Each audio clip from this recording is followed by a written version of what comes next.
మా love journey అయితే ఈ ఫిబ్రవరి మంత్లోనే స్టార్ట్ అయింది.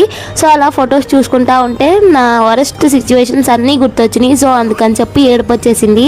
నేను లైఫ్లో చాలా అయితే ఫేస్ చేశాను. మా ఇంటికి పిల్లల్ని పంపించడానికి కూడా 1-2 సార్లు ఆలోచిస్తారు. ఇప్పుడు కూడా నేను చాలా అయితే ఫేస్ చేస్తున్నాను. డబ్బున్న వాళ్ళ ఇంట్లో ఏది చేసినా సాగుతుంది, అదే మాకు డబ్బు లేదు కదా. సో అందుకని చెప్పి నేను ఏది చేసినా తప్పే. చూపిస్తాను ఎప్పటికైనా నేను లైఫ్లో మంచి పొజిషన్కి వెళ్ళి వాళ్ళందరూ మొహం మీద కొట్టినట్టుగా బ్రతికి వాళ్ళకైతే చూపించాలని అయితే అనుకుంటున్నాను. ఇంకా డిన్నర్లోకి కర్రీ అయితే ఏం లేదు, అందుకని చెప్పి తలకాయ కర్రీ అయితే వండుతున్నాను. ఏం లేదండి, తలకాయ పీసెస్ని నీట్గా కడిగేసుకొని దాంట్లోకి ఆనియన్స్, పసుపు, ఉప్పు వేసుకొని ఒక 5 విజిల్స్కి అయితే ఉంచేసుకోవాలి. ఆ విజిల్స్ అయిపోయాక దింపేసుకొని దాంట్లోకి కారం, ఆయిల్ వేసి ఒక 10 నిమిషాలు ఉడికించుకుంటే మనకి వేడివేడి తలకాయ కర్రీ అయితే రెడీ అయిపోతుంది. జలుబు చేసినప్పుడు ఇది తిని చూడండి, త్వరగా తగ్గిపోతుంది. Thanks for watching. సబ్స్క్రైబ్ చేసుకోండి.